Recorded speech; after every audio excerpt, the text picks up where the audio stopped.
இன்றைக்கி ஒரு காரக்குழம்பு எப்படி வைக்கலான்னு பார்க்கலாம். கத்திரிக்காய், முருங்கைக்காய், உருளைக்கிழங்கு கட் பண்ணி எடுத்திருக்கேன்.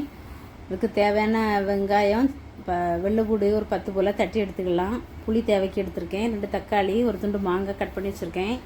இதுக்கு மசாலா தேங்காய், சீரகம், சின்ன உள்ளி, இது கூட வீட்டு மிளகாத்தூளும் சேர்த்துக்கிடணும். எண்ணெய் ஊற்றி கடுகு வெந்தயம் போட்டு பொரிஞ்சதோட வெங்காயம், வெள்ளைப்பூடு சேர்த்துக்கலாம். அதை கொஞ்சம் வதக்கிட்டு தக்காளி சேர்த்து உப்பு மஞ்சத்தூள் போட்டுக்கலாம்.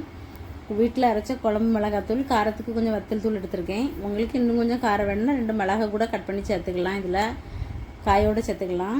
காயை நல்லா உப்பு போட்டுட்டு 2 நிமிஷம் மூடி வச்சு இப்படி எடுத்தால் நல்லா வெந்திருக்கும்.